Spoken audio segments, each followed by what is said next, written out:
this is Angela at beginninggenealogist.com. How are you doing? I have a question for you. What would you say is the typical place where you get most of your information on your family history? Would you say it's the National Archives? Would you say that you utilize your state resources more frequently? How about your local community resources?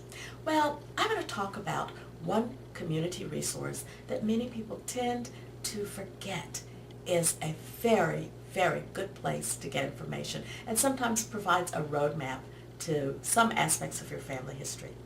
I'm talking about your local cemetery.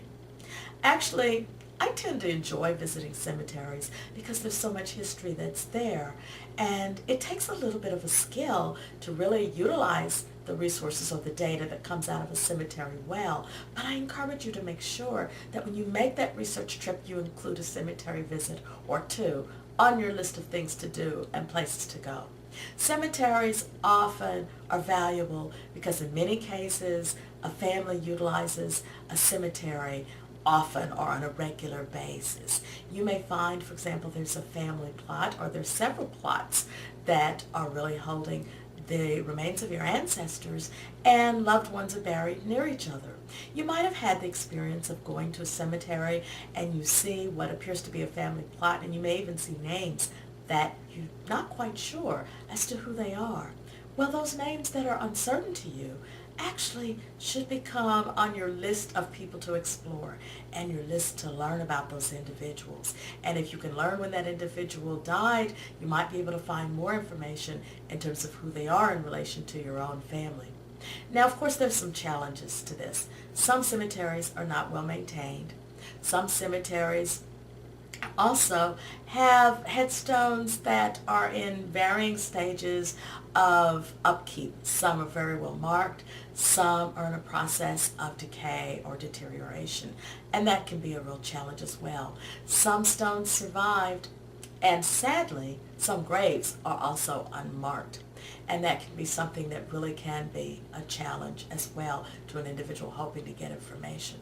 But I also consider the community where one conducts one's research should all be taken into consideration. So when you're looking, for example, at census records and you see your ancestors on a census record, well, look at the neighbors, look at the community, and look and see who the individuals were. The same thing applies to that cemetery. You're looking at some of those same names when you're at the cemetery that you saw who were neighbors on the census records. It's very important to take all of it in. And I actually recommend that you consider documenting a cemetery, not just taking pictures of the headstones of your own ancestors, but remember the neighbors of your ancestors also hold a key sometimes for you, and it can really be very, very useful. You might be lucky to have found a situation where a cemetery is well preserved and where the sexton's records are very well kept and can be accessed. But in some communities, as I said, you may find those situations where the graves are there, but there's no documentation. And sometimes you, as a researcher, may be, as you document that burial ground, might be the one person providing the only record that may be known to exist at present about that particular burial ground. There's so many directions that what we do can take us. But I would want to say, of course, I know you don't want to be distracted from your genealogical research, but cemeteries are part of that process because they provide a visual roadmap in some ways when you have a chance to have access to one of those facilities or one of those burial grounds, and they are important clues to help you as you construct the family history. And as we're telling the story of our families, not in a vacuum, not in isolation. Our families lived in a community. Well, they're buried often in the communities where they lived. So remember to keep the cemeteries on your list of places.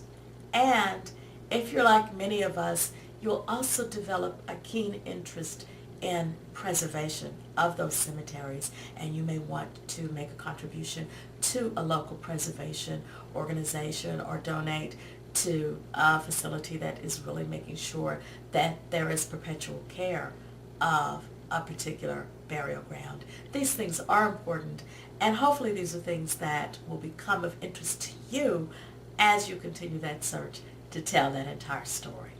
Anyway, I will add one more thing to the list of things to do. Don't forget to stop by your local, state, or regional national cemetery. The history is so rich that's there, and you'd be surprised what you may find. I was quite surprised about 10 years ago when I found over 100 Union soldiers who served the United States colored troops, who are buried in Fort Smith, Arkansas, at the National Cemetery. Little Rock National Cemetery has twice as many soldiers who were also with the U.S. colored troops. Rich histories.